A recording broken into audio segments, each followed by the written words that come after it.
Like, what would you say 3 factors between buying a new boat from the dealer or a used boat? I mean, some dealers have used boats. They take them in on trades and sell them. So like from the used to the new department, like what would you say 3 factors would be thinking about on that side of the things?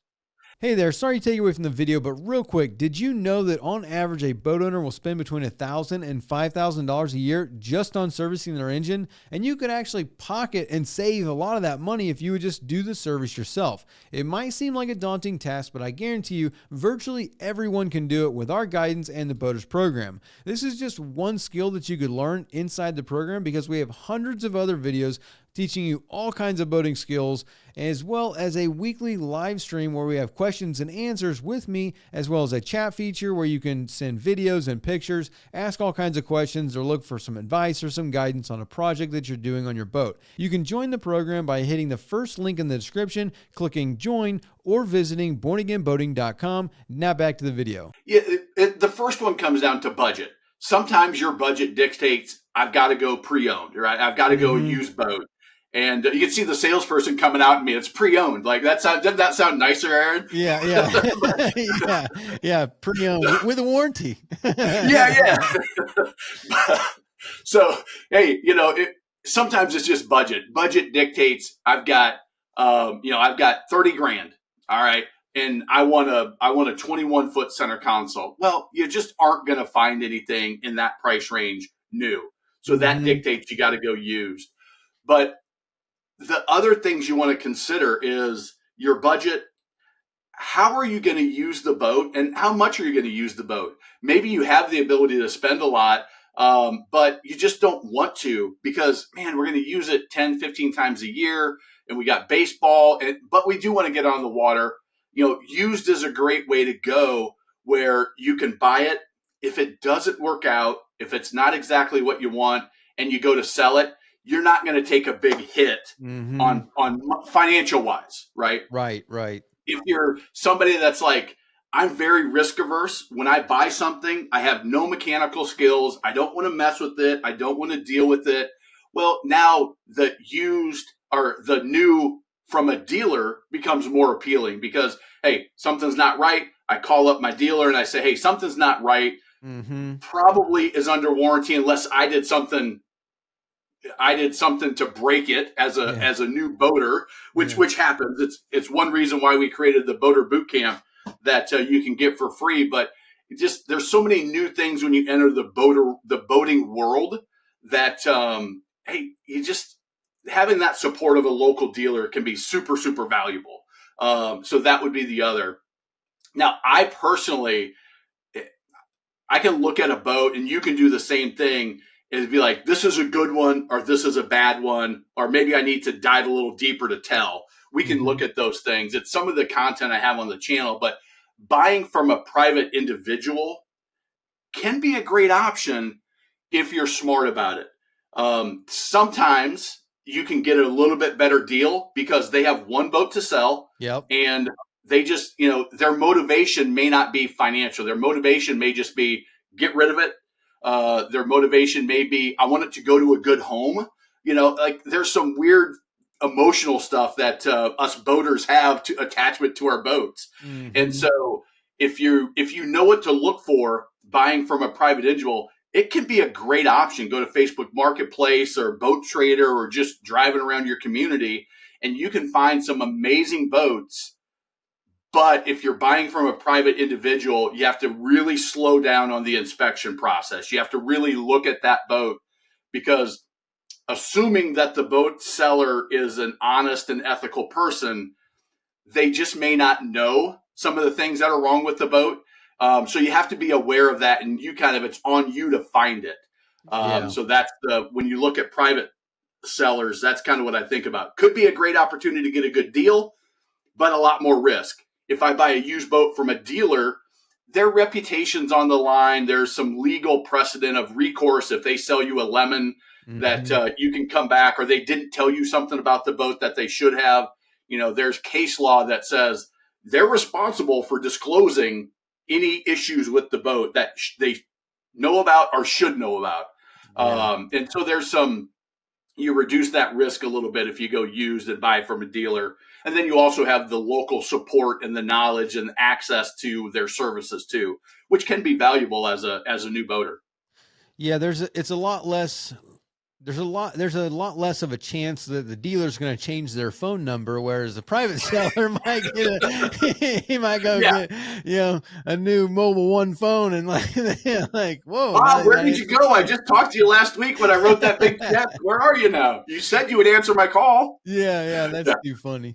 Yeah, that's a kind of little different. one conversation I was going to get into. You kind of went there already. It was the dealership versus the private seller, because yeah, there are a lot of things of buying from a private person from buying from a dealer, because you do have all that support with the dealer, and you do have, the warranty, this, that, and the other, but you're also probably going to pay a higher price with the dealer than you are with the private, because the private, like you said, he's only got one boat to sell, and whether he really needs the money or they don't really need the money and they're just trying to get rid of the boat, or whatever the situation may be, you might find yourself a deal. But maybe there's kind of a, for the first time buyer, going through the dealer route might give you a lot of experiences, because either way, I think something that might be overlooked in a lot of different, doesn't matter what industry you're in, whatever situation might be, but you're going to pay for experiences no matter what it is, whether you pay for education, like from a school or a program or a book, or, you go buy a boat that's a lemon, like you're going to pay for an experience to learn, Yeah. an Yeah. education. Hard, So, hard knocks can be trial and error, can be expensive in the boating world for sure. yeah. So maybe even going for the first time buyer, going through the dealer just to kind of get a, a bunch of those experiences out of the way and kind of see the process. Like, you see the technicians, what they look at, you get the boat survey and you see what the survey, there's probably a really good one. If you do go either the dealer or the private seller, having a survey done on the boat, and then being there with the surveyor and being active in that, and like asking questions, because everybody wants to pick somebody's brain. You always want to find expert and pick their brain, but experts' time are valuable. They don't, not everybody's going to let you just email them out of the blue and sit there and spend 2 hours answering your questions for free. So when you're Yeah. paying the surveyor, five, six, seven, eight, $1,000 for him to do the survey, you could be there asking all kinds of questions. Yeah, it's one of the things I love about your program, that you have the community you built where they actually have access to ask you some questions and get access from an expert. I think that's awesome. And one of the things I think about when you're looking to buy as a first time boater is, it's kind of, you ever see the picture of the iceberg and there's like this much sticking out and there's that Yeah. much below. That's the boating world when you're new to it. Is you think you know some things, and maybe you've watched some of my videos, some of Aaron's videos, and there's a ton of great content out there, but there's nuances. And if I'm looking at a center console outboard that's been in saltwater, there's different things to be worried about than if I'm buying a surf boat in Colorado, Mm-hmm. or I'm buying a cruiser with a generator and AC and all these systems. So many different things you need to know about: where it's been used, how it's been used, does it have this type of motor or that type. I mean, outboard, inboard, outboard, stern drive, a true inboard V drive, a jet drive. Is it diesel? Each one of those has different things you want to think about, and the dealership selling the boat has that expertise that you can tap into. Mm-hmm. And then you mentioned the surveyor. If you're buying a more expensive boat, not only a survey, but a mechanical inspection. I find a Yeah. lot of people don't realize that a survey just covers the structure and the systems of the boat, but not the one of the most important things, the engine. Yeah. So getting compression pulled, checking the fluids, the lower unit fluid as well. Just getting the ECM data. All of that stuff is valuable when you're ECM is the computer of the engine. I know you know that, but Yeah, no, hey, no, 100%. I love it when people verify like what they're talking, because if you're talking about first time boat buyers or like people that don't know that kind of stuff like that, They don't know, they might not know what that is. So it's always Yeah. 100%. Clarify all day. I was like, the ECM, Aaron, you ever heard of it? Yeah. Well, Yeah, like, they have. There's on most modern engines since, I don't know, 2007, 8, when they went to fuel injected and more computerized, not carbureted. There's a computer that holds all the data of RPM, any codes that have been thrown, the ranges of hours in each RPM band. And that can be valuable to see, was this engine just trolled for 400 hours and it's got 450 hours on? It was always an idle, or did they run the snot out of it and everything was 5,000 plus RPM, and they really beat it.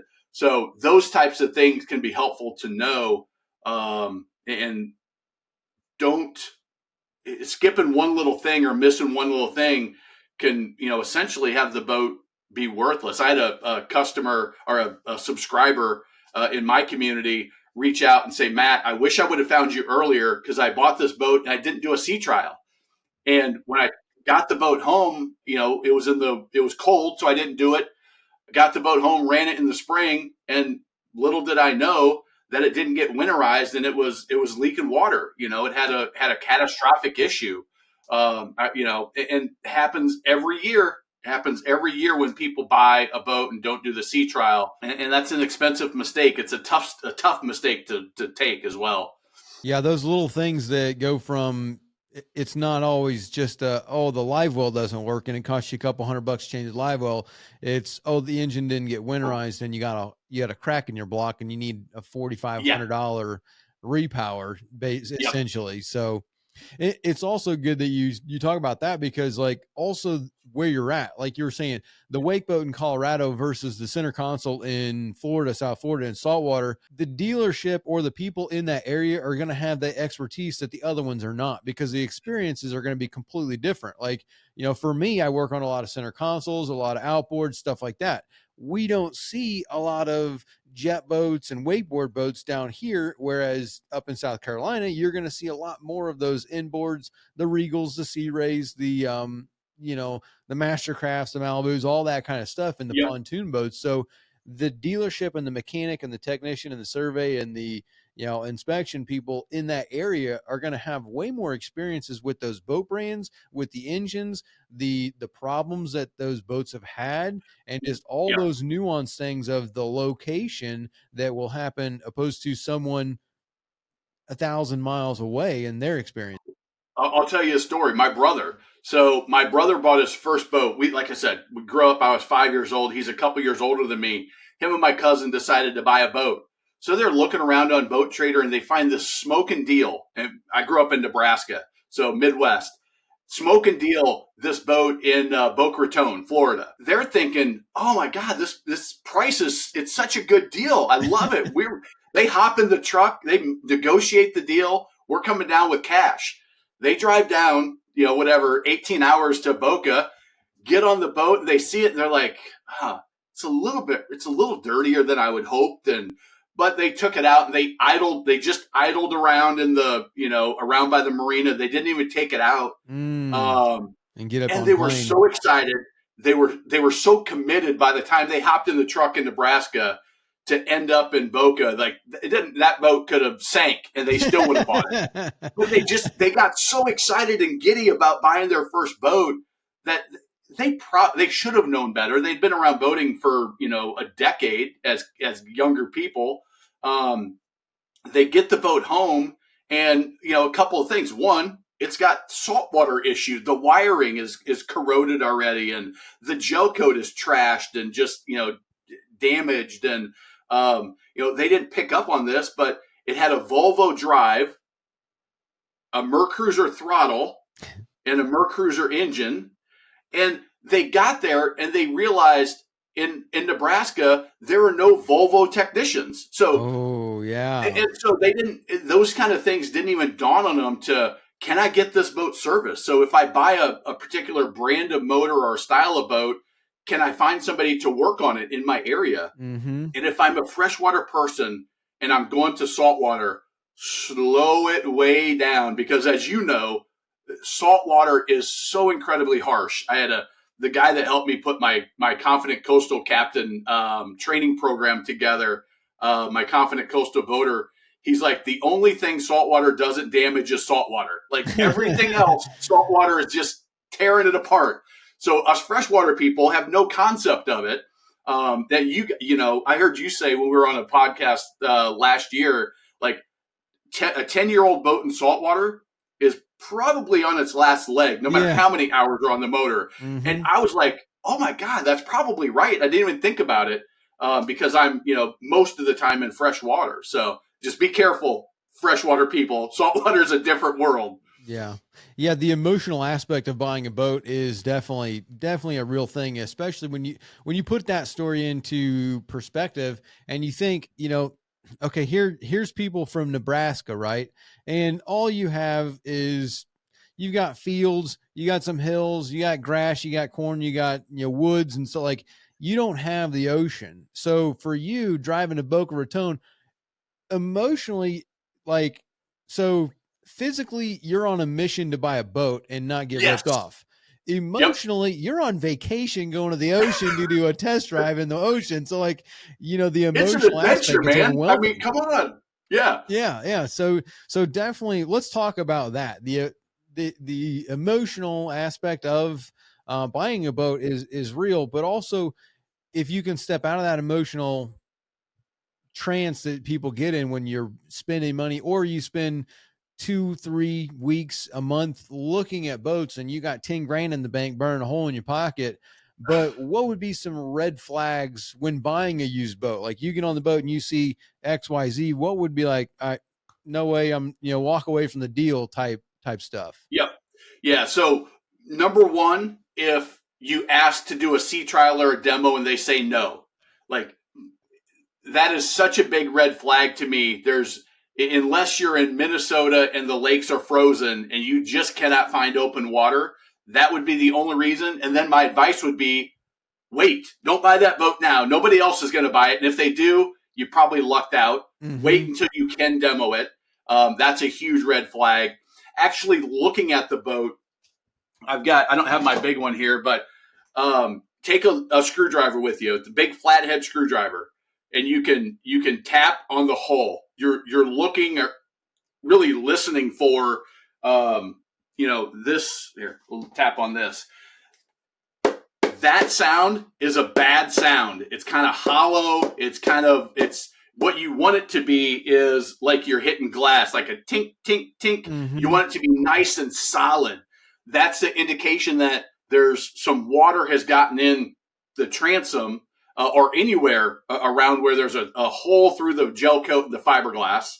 And listening for, is there I don't know how you describe it, a dull thud? Yeah, and that's a major issue that you just are going to have to listen for. But it could be a catastrophic issue with the boat, very expensive, very messy to fix in most cases. And here's the thing: is there's so many used boats out there that you can always find another one, even though you're like, that's a great deal, I love it.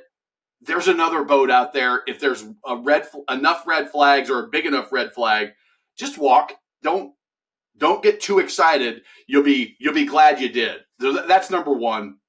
Um, a bilge compartment, especially with an inboard that's got like kind of a bathtub ring around it in the engine compartment. Well, that's an indication that at some point the water level rose up, got all the dirt and grease and grime, and then went back down. And how high did it get? Did it soak into the stringers, like which is the structural components of the boat? Did it get, if it's an inboard or a stern drive, did it get high enough to reach any of the components of the engine, the starter maybe, and start having rust issues? So that's another red flag that I would look for. Super super heavy corrosion on the wiring. Wiring, I would say, wiring issues on a used boat could be one of the most frustrating things to deal with. Like, I see you smiling right there. It's like if you've got wiring issues on a older boat, and it doesn't have to be older, but it can be so hard to pinpoint where the real source of the issue is.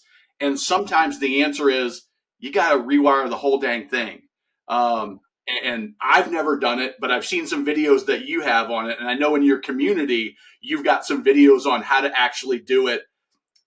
It's not the easiest job in the world, and you have to have some patience and some skill to do it, know-how as well. So those are, I would say, those are three big things. I'm sure I'm missing some. I've got videos on the channel that talk a lot about used boats. In my book, I talk about it, but those are the three big ones that jump out to me right now.